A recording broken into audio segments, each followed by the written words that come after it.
Hello दोस्तों, नमस्कार, प्रणाम। अपने यूट्यूब चैनल पर आप सबका स्वागत करत है। बहनी, दीदी, माई, चाची, भौजी, काकी जे केहू यूट्यूब के माध्यम से देखत हुई हैं, सबके तहे दिल से हाथ जोड़ के प्रणाम करत हई। आज आप लोगन के बीच एक पति पत्नी के नोक झोंक जबरदस्त झगड़ा लेके आ हई। देखा, एक औरत हईन बहनी दीदी, उनके आदमी कहूँ गए हैं तो झगड़ा न करे लागे, गाना सुनते के झगड़ा करे लागी। तो आदमी वो बहुत देर लगाए दीन। तो मेहरारू पूछा था उनके कि कहाँ गए रहे, इतनी देर कहाँ लगाया। अब गीत के माध्यम से बतावत है वो कहाँ बतावत है, कहाँ जात गए रहा थे। आप लोग सुनिए और अपन आशीर्वाद प्यार दुलार दी हैं। आवे गीत का सुनावत है।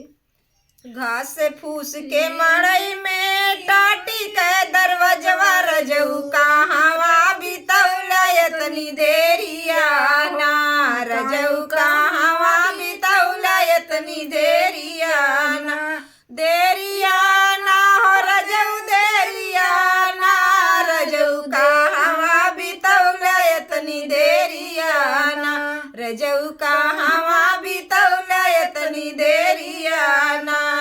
सोनरा दुकनिया गईली टिकवा गढ़वली, सोनरा दुकनिया गईली टिकवा गढ़ाईली, रनिया ओही पे बितौली इतनी देरिया ना, रनिया ओही पे बितौली इतनी देरिया ना, देरिया ना हो देरिया ना, रनिया ओही पे बितौली इतनी देरिया ना, रनिया वही पे बितौली इतनी देरिया ना।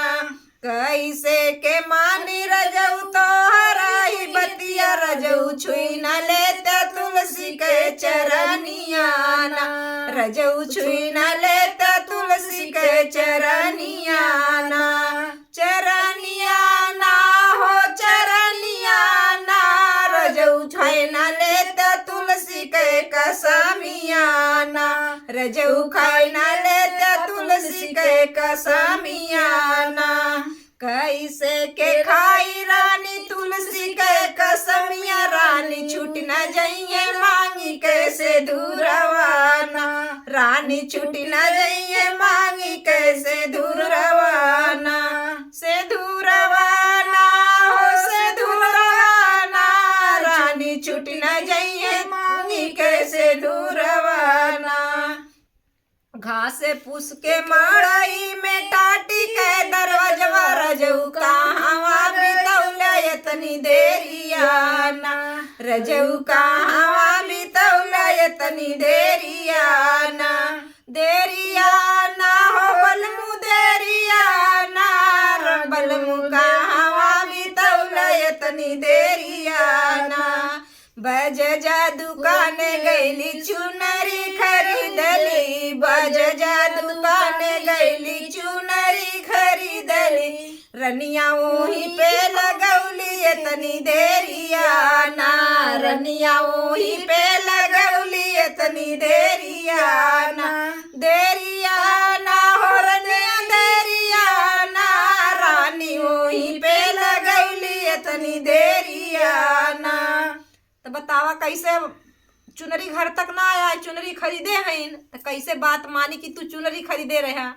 तब बतावा कैसे के मानी रजऊ तोहरा कहनवा, रजऊ खाए न लेते काली के कसमिया ना, रजऊ खाए न लेते काली के कसमिया ना, कसमिया ना हो कसमिया ना, रजऊ खाए न लेते काली के कसमिया ना, रजऊ खाए न लेते काली के कसमिया ना।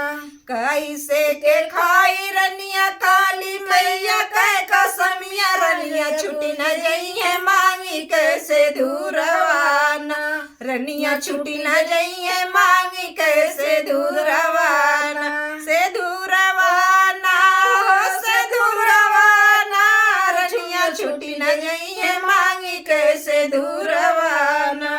घास फूस के मड़ई में टाटी के दरवाजवा रजऊ कहावा बितौला इतनी देरिया ना, सजना कहावा बितौला इतनी देरिया सजना कहवा बितौला इतनी देरिया ना दर्जी जू दुकान गईली चोलिया सियावली दर्जी दुकान गईली चोलिया सियावली रनिया वहीं पे लगौली इतनी देरिया ना रनिया वहीं पे लगौली इतनी देरिया ना कैसे के मानी रजऊ तोहरा कहनवा रजऊ खै न लेते मैया के कसमियाना रजऊ खै न लेते माई के कसमियाना अपने माई कसम खा ला चरण छुई ला तब न मानी कि तू हाँ कहाँ गए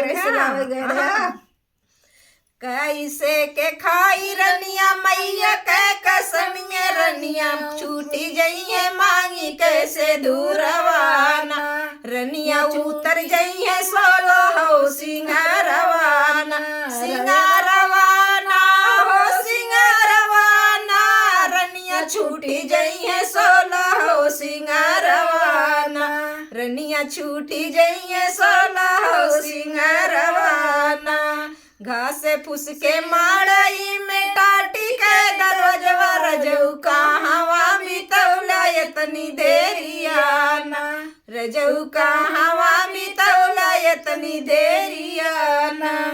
तो गीत कैसन लाग आप लोग कमेंट में बताइए और ज्यादा से ज्यादा अपन प्यार दुलार आशीर्वाद देंगे। मिलत है आगे वीडियो में, तब तक नमस्कार प्रणाम।